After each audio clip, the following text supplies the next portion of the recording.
Hey, good afternoon. I wanted to give you some information about our upcoming PSAT administration on October the 14th. Uh, I will share this PowerPoint with everyone after the staff meeting, so if you miss something, no need to worry about it. So on October the 14th, 2020, we are giving the PSAT to all juniors and sophomores who opt to take the test. We sent a letter home to the entire junior class explaining that we were encouraging them to take the PSAT on October the 14th. But because we cannot provide transportation to the remote kids, it's not required, but it is encouraged.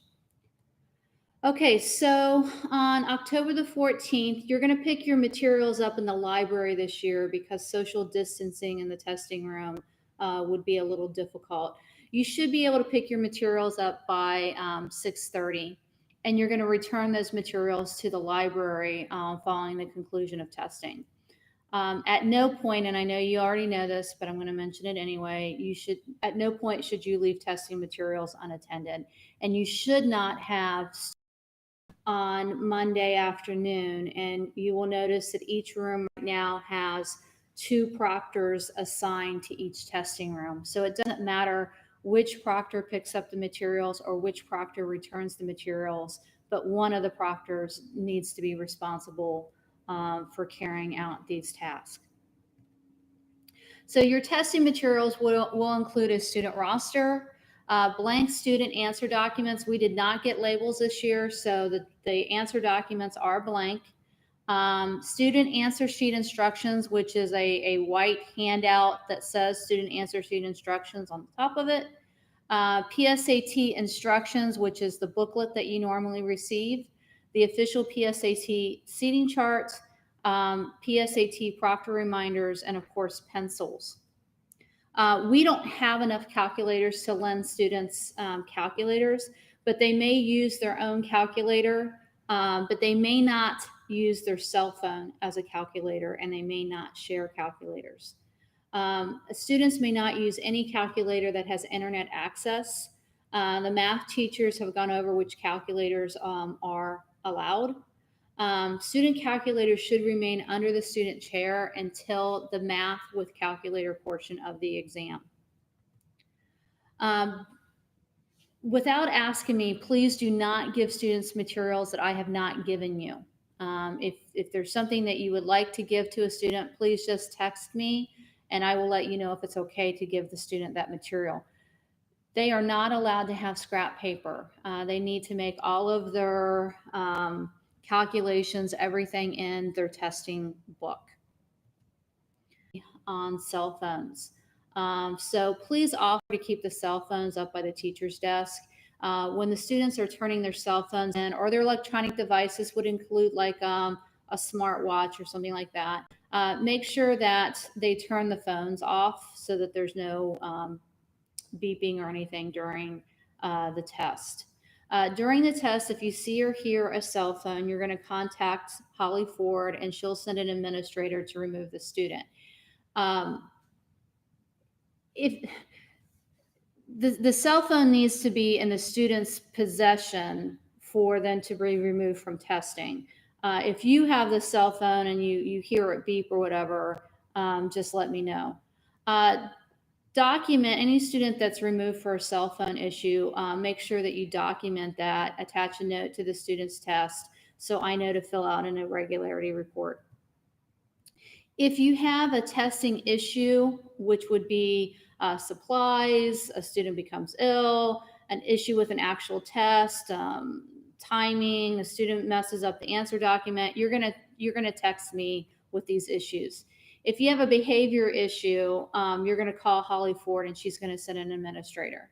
And if you're simply just confused about what you need to do, just text me. Seating, this year students must sit 3 feet apart. For us, that means one student per classroom table. Students must face the same direction. You must complete and sign the seating chart located in your folder. Students may not select their own seat, and all belongings should be placed underneath their seat. You also should have a working clock in your room. You can use your computer as a clock, but if there is a clock on the wall, they can use that as well.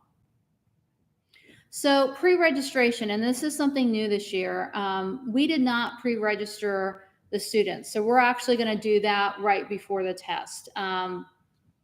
You're going to individually hand each student a blank answer document and a student answer sheet instruction.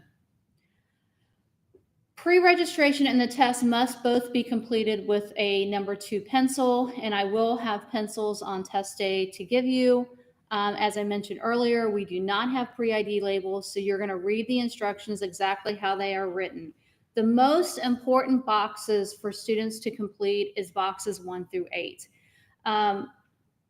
Pre-registration requires students to bubble in things like their name, and this is not something that some of our students are used to doing. So it's going to be really important that as one proctor is reading the instructions, that the other proctor is scanning the room to see if students are following along and they understand.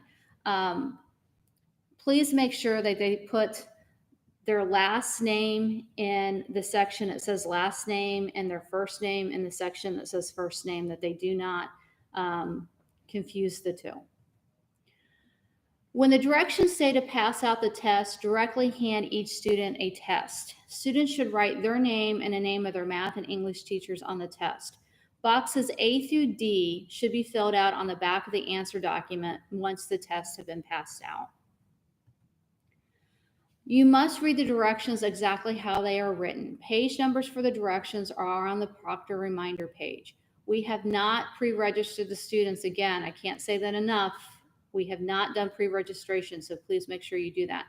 Timing is extremely important. Testing must begin by 8:45. So students will arrive in their testing rooms at 7:10. You'll take attendance, and then you'll start with the registration piece. You're going to make sure that boxes 1 through 9 are completed, and you're going to get through as much as the other registration information as you can. But at 8:45, you are going to start the test. Whether they're completely done with registration or not, you're going to start the test so that we have enough time for each section of the exam. And of course, you cannot give students more time than what's allowed. During testing, you must engage in active proctoring. 100% of your attention should be on monitoring the students. You must read all highlighted instructions exactly how they are written aloud to students. You must give the test in the correct order, and if you're following the instructions, you will automatically give the test in the correct order. One proctor must remain with the testing materials at one time. Once we get through pre-registration, how you and the secondary proctor want to work out proctoring responsibilities is between the two of you. But one proctor must remain with testing materials at all times, and this includes during the break. But I would suggest that both proctors be in the room during the pre-registration period and at the ending of the test where you are collecting materials. Collect each answer document individually from each student. Please paper clip the stack. Make sure that the name has been bubbled in correctly on the test.